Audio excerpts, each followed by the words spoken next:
Olá, vamos falar hoje sobre a energia que entra e a energia que sai do planeta. Bom, então eu vou usar aqui um pincel especial para que a gente possa acompanhar. Vai ser na cor preta. E você, conforme eu vou falando, eu vou apontar sobre o que eu estou dizendo. Eu vou começar aqui com o dia e a noite. Bom, o planeta está virando, você tem parte do planeta dia e parte do planeta noite. O planeta funciona como uma esfera. O planeta é representado por uma esfera. E a esfera tem, na sua fórmula, 4πr². Veja só, à noite o planeta perde energia na forma de uma esfera. 4πr². O que eu quero dizer é que toda energia que está se dissipando por uma superfície representada por uma esfera. Vamos passar aqui para o segundo entendimento. E agora eu estou falando daqui do ângulo de zênite, que você pode acompanhar em outra aula que eu publiquei. Então, o Sol está emitindo ondas nessa direção. E nessa direção, nós temos então os raios atingindo o planeta Terra em diversos ângulos no topo da atmosfera. E por que eu estou falando do topo da atmosfera? Porque do topo da atmosfera até o solo nós temos a atmosfera, que é outro caso que nós não estamos considerando agora. Enfim, para o atingimento do raio solar na superfície do solo, nós temos ângulos. Então, nós não estamos considerando que o Sol está atingindo a esfera, a superfície da esfera, e sim uma superfície de círculo. Veja só, o círculo é a representação de quem está recebendo energia. Então nós temos duas representações bem distintas. A área do círculo, que é dada por πr², e a área da esfera, que é 4πr². E veja só, isso é bem importante porque estamos recebendo energia como se fôssemos um círculo e estamos perdendo energia como se fôssemos uma esfera. Agora mesmo você vai entender o que eu estou querendo dizer. Então vamos lá. Considerações. Recebe energia na área do círculo apenas durante o dia. Relação ângulo e não esfera. Nós temos uma relação de ângulo que é dada lá pelo zênite. A gente publicou lá, eu publiquei numa outra aula. A energia que entra depende do ângulo. Nós ainda estamos falando dessa relação zênite aqui em cima. Perde energia na superfície em forma de esfera durante a noite. Por quê? Porque durante a noite, ou quando a esfera do globo terrestre não está exposta ao Sol, estamos perdendo energia, mas não como área de círculo, como área de esfera. Toda a superfície está perdendo energia. Vamos lá. Para continuar nosso entendimento, nós temos que entender um pouco sobre emissividade. E eu vou falar aqui de emissividade. A emissividade é dado por sigma T².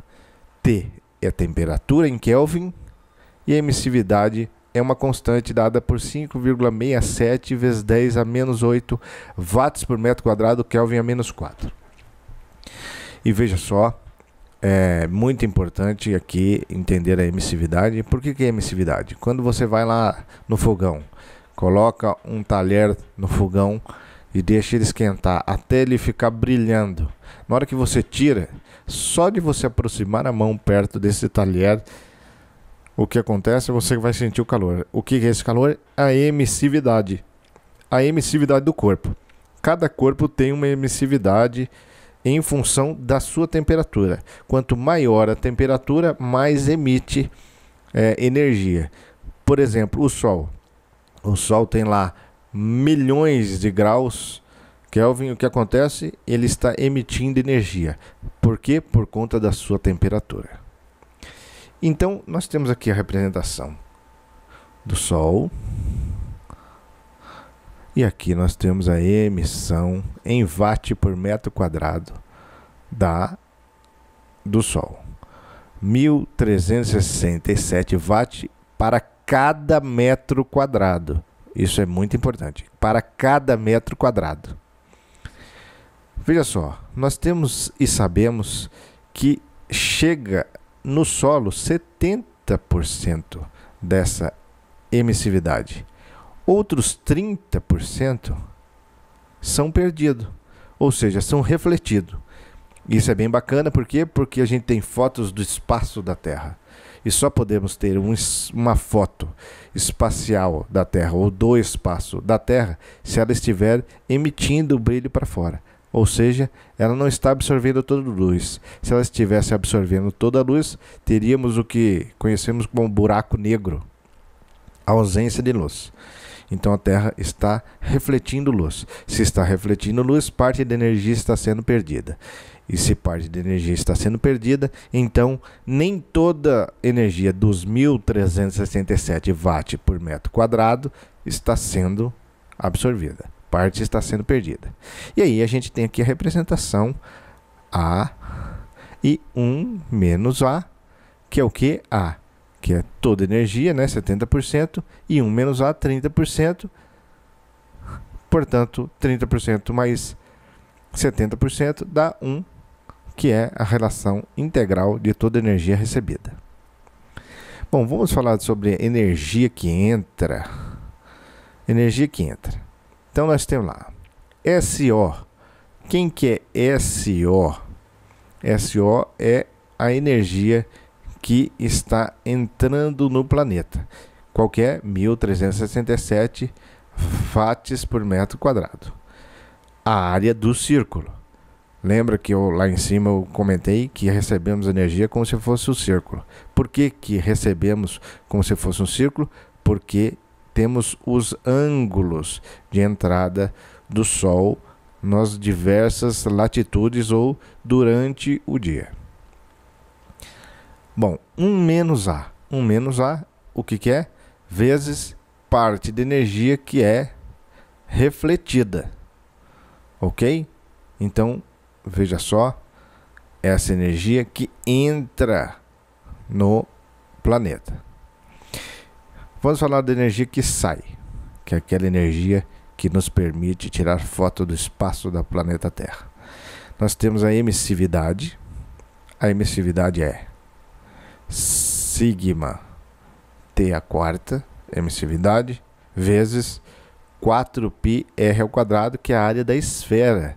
Ou seja, a esfera do planeta está emitindo energia para fora. Veja só, nós temos a esfera inteira, tanto a parte escura quanto a parte clara, porque a parte escura está perdendo energia e a parte clara tem 30% de perda de energia.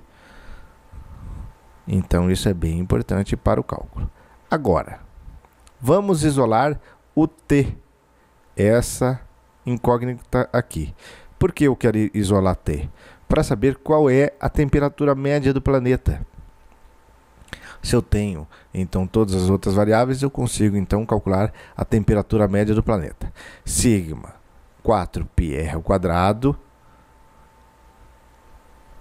dividido por SO πr ao quadrado 1 menos A é igual, cancela πr ao quadrado com πr ao quadrado, 4 sigma SO 1 menos A. O T a quarta aqui, o símbolo a quarta, sai para o outro lado, criando uma raiz, e aí eu tenho condição de poder calcular a temperatura média do planeta. Com um A, estou falando disso aqui, com um A de 0,7 ou 70% da absorção da energia. Se você fizer o cálculo, você vai achar aqui então uma temperatura média de 254 kelvins, que dá uma temperatura de menos 19 Celsius. Então, como a temperatura média do planeta está acima de menos 19 Celsius, a gente sabe que a temperatura média do planeta é de 20 graus Celsius, alguma energia não está se dissipando e está ficando retida, que é o que a gente chama de efeito estufa, que é a retenção de parte da energia que deveria estar sendo dissipada e não está. Supondo que G é energia retirada, a energia perdida se dá por 1 menos G. De novo, supondo que G é energia retirada, a energia perdida se dá por 100% da energia menos parte da energia. Ok. Vamos então pensar aqui. A energia que entra é SO πr ao quadrado 1 menos A, área do círculo, igual a sigma T a quarta menos 4πr ao quadrado, área de esfera, emissividade, vezes 1 menos G. Por que eu estou colocando em vermelho aquele 1 menos G ali? Para que você entenda que eu preciso corrigir a parte de energia que sai do planeta. Porque esta parte aqui, esta parte do cálculo aqui, ó, ela depende desse 1 menos G aqui para ser corrigido. Porque senão estaríamos dizendo que o planeta tem temperatura de menos 19 graus Celsius, sabendo que isso não é verdade. Se a gente sabe que não é verdade, a gente precisa corrigir a fórmula e a gente coloca aquele 1 menos G, que é 100% menos a energia retida. T a quarta é igual a SO πr ao quadrado dividido por sigma 4πr ao quadrado vezes 1 menos A dividido por 1 menos G. Na hora que você fizer a conta ali, trocar o SO pelos 1.367 watts por metro quadrado, eu acho que esse é o número, e dividir por sigma, que é uma constante que você tem, vezes 4, vai dar um número de 278,63, que eu estou arredondando aqui para 279, para ficar arredondado. O número a quarta aqui passa para a raiz desse lado aqui, ó, e aí você coloca dentro 1 menos A, 1 menos G. Por quê? Porque quando você colocar a raiz inteira aqui, você tira o número a quarta, dá 279. Então, em cima eu tenho a reflexão e embaixo eu tenho o efeito estufa. Então, agora eu tenho condição. Para cada grau de efeito estufa, eu vou colocar em rosa aqui. Para cada grau de efeito estufa, uma temperatura. Se eu tenho A, eu sei que A é 0,7. Para cada grau de efeito estufa, eu sei que a temperatura média do planeta será 1. E aí eu tenho como plotar este gráfico que está aqui. Veja só, eu tenho o efeito estufa, que vai de 0, ou seja, nenhuma retenção de calor, até 1, total retenção do calor, e a temperatura aqui, que parte de 279, que é atual, e aí eu quero saber se o meu G fosse de 0,4, eu teria 290 Kelvin. Se o meu G fosse de 0,5, eu teria 303 Kelvin. E aí eu tenho como calcular o efeito G do efeito estufa. E como podemos ver na curva, ele é um efeito potencial. Ou seja, para cada ponto eu aumento exponencialmente a temperatura. Por isso o efeito estufa é um efeito danoso, perverso ou perigoso para o planeta se ele aumentar demais. Mas também é um efeito importante porque é ele que nos dá a ambiência de 20 graus Celsius em média e não de menos 19 graus Celsius. Meu nome é Jorge Junek. Visite meu blog jorgejunek.blogspot.com.br. mas de outros você encontra lá. Até a próxima!